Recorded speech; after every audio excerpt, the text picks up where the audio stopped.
Selamat siang saudara-saudara. Untuk pertemuan kali ini, kuliah kali ini, saya membahas mengenai Undang-Undang Nomor 21 Tahun 2007 mengenai pemberantasan tindak pidana perdagangan orang, atau kita singkat dengan Undang-Undang TPPO. Nah, langsung saja kita melihat pengertian dari TPPO itu sendiri ya.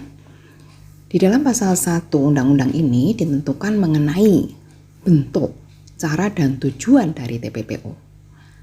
Adapun bentuk dari TPPO itu bisa berupa perekrutan, penampungan, pengiriman, pemindahan ataupun penerimaan seseorang. Kemudian caranya bisa berupa dengan ancaman kekerasan,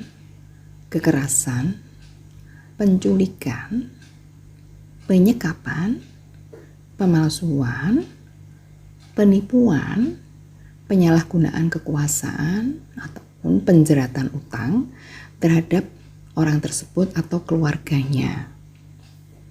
Nah, kemudian tujuan dari tindak pidana ini berupa tindakan eksploitasi terhadap orang tersebut atau mengakibatkan seseorang itu menjadi tereksploitasi. Nah, dari ketentuan bunyi pasal 1 undang-undang ini, di sini hanya menyebutkan bentuk perbuatannya tanpa menyebutkan akibat dari perbuatan tersebut. Nah, di situ artinya bahwa tindak pidana ini merupakan delik formil.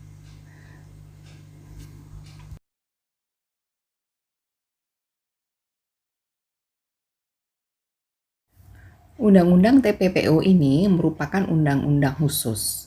Nah, di sini ada beberapa kekhususan dari undang-undang ini.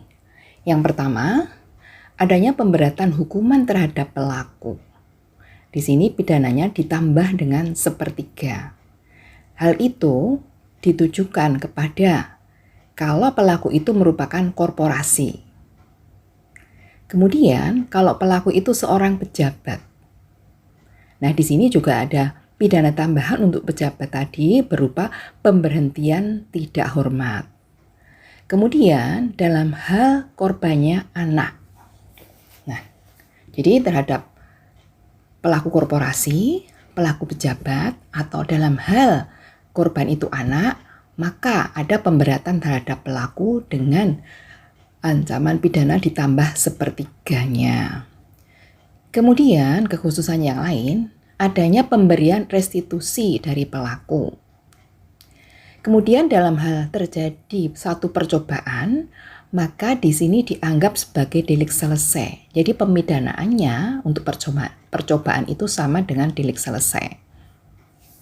Kemudian terhadap orang yang merencanakan atau dalam hal terjadi permufakatan jahat, di sini pidananya juga sama dengan pelaku.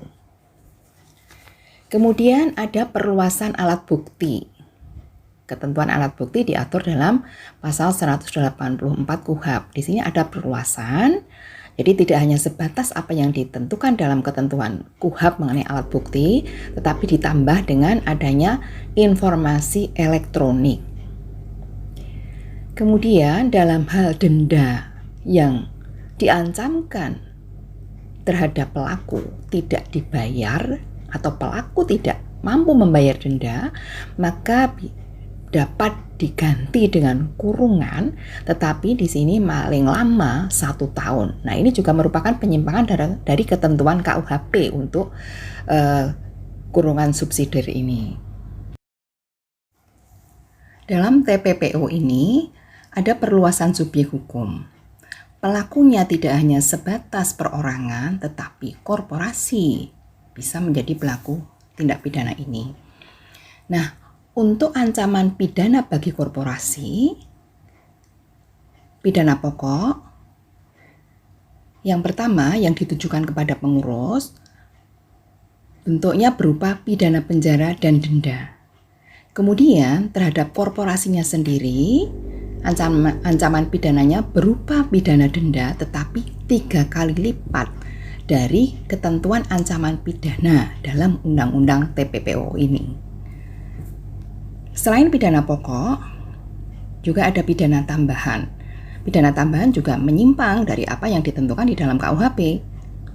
Pidana tambahannya berupa pencabutan izin usaha, perampasan harta kekayaan, pencabutan status badan hukum, kemudian larangan untuk mendirikan usaha yang sama bagi korporasi tersebut.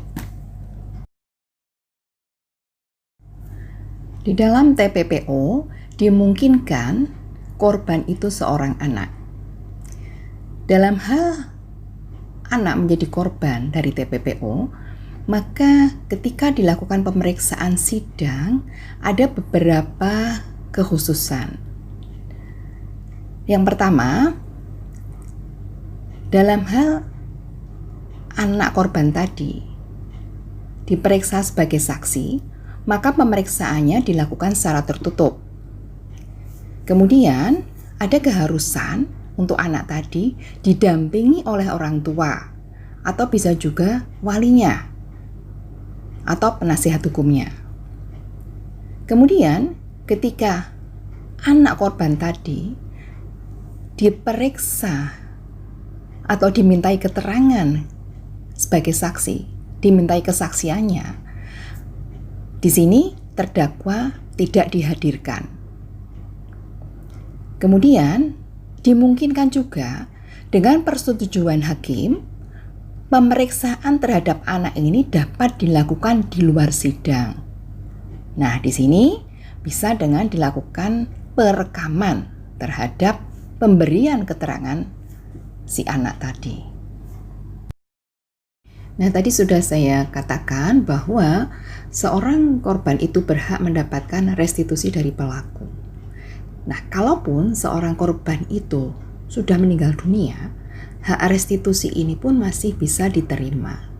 Nah, di sini ahli waris yang akan menerima restitusi tadi. Adapun restitusi dari pelaku itu bisa berupa antara lain kalau si korban itu menderita kehilangan kekayaan atau penghasilan, kemudian ganti rugi atas penderitaan yang dialami, kemudian biaya pengobatan akibat dari tindak pidana ini, dan kerugian lain akibat dari TPPO. Nah, nantinya restitusi ini akan dicantumkan dalam amar putusan pengadilan dari tindak pidana perdagangan orang. Adapun tata cara pembayaran restitusi dalam undang-undang ini diatur secara detail ya. Jadi dalam jangka waktu 14 hari setelah putusan tadi inkrah, pelaku diminta untuk memberikan restitusi kepada korban. Kemudian, kalau dalam jangka waktu 14 hari ini, pelaku tidak juga membayarkan ganti rugi, maka pengadilan negeri akan memberi peringatan secara tertulis kepada pelaku. Nah, apabila sudah diberi peringatan tertulis, pelaku juga tidak membayar ganti rugi, maka dalam jangka waktu 14 hari sejak peringatan tadi tidak dilaksanakan, maka harta kekayaan dari si pelaku disita, kemudian dilelang, yang nantinya uang hasil penjualan ini dipergunakan untuk membayar restitusi. Dan apabila pelaku tidak mampu membayar restitusi, maka diganti dengan pidana badan yang berupa kurungan pengganti, namun paling lama 1 tahun. Nah, setelah sekilas kita tadi membahas mengenai TPPO, kiranya ada beberapa rekomendasi ya terhadap sistem peradilan pidana dari tindak pidana perdagangan orang ini. Yang pertama, terhadap penegak hukum, penyidik, penuntut umum maupun hakim diharapkan di dalam melakukan pemeriksaan terhadap perkara ini mengacu pada undang-undang khusus, undang-undang TPPO. Nah, kalau korbannya anak, diharapkan penegak hukum juga mengacu pada ketentuan Undang-Undang Perlindungan Anak. Kemudian, diharapkan proses peradilan itu dilakukan secara kondusif, terutama bagi korban. Karena dengan peradilan yang kondusif, korban akan memberikan satu keterangan, kesaksian secara bebas, secara nyaman. Karena di sini korban mempunyai peran besar dalam mengungkap tindak pidana ini. Kemudian, tadi dikatakan bahwa ada perluasan subjek hukum, korporasi. Diharapkan penuntutan terhadap korporasi itu dipertegas. Karena selama ini kebanyakan yang dituntut adalah perorangan. Kemudian, perlu ditingkatkan peran unit perlindungan perempuan dan anak. Karena banyak yang menjadi korban dari tindak pidana ini anak-anak dan perempuan. Kemudian, tadi adanya hak restitusi dari pelaku diharapkan tidak hanya sebatas apa yang diatur di dalam undang-undang, tetapi di dalam pelaksanaannya itu ditegakkan secara benar. Kemudian, di dalam undang-undang ini juga ada satu hak lain yang bisa diterima oleh korban berupa rehabilitasi medis maupun sosial. Nah, ini tentunya tidak hanya sebatas restitusi saja, tetapi juga rehabilitasi medis sosial itu juga perlu diberikan kepada korban.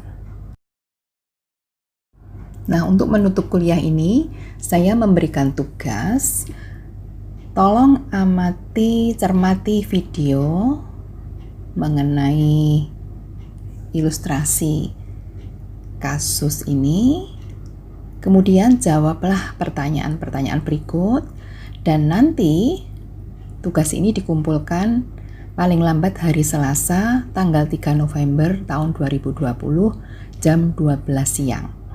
Terima kasih dan selamat siang. Kepolisian Resort Kota Bandara Soekarno-Hatta bersama Serikat Buruh Migran Indonesia atau SBMI Kalimantan Barat menggagalkan upaya keberangkatan 2 wanita asal Pontianak. Keduanya diduga korban perdagangan orang dengan modus dinikahi oleh warga negara Tiongkok.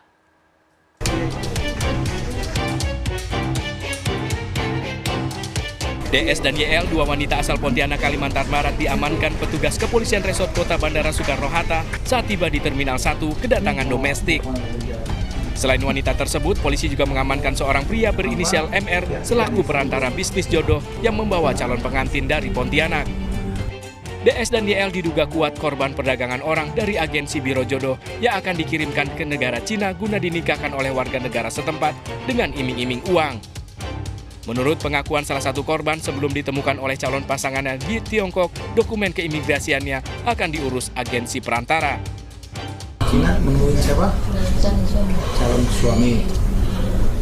Untuk tujuan Cina kan ada perlu dokumen-dokumen. Dokumen apa yang sudah ada? Paspor. Paspor aja. Tiket dengan visa? Belum ada.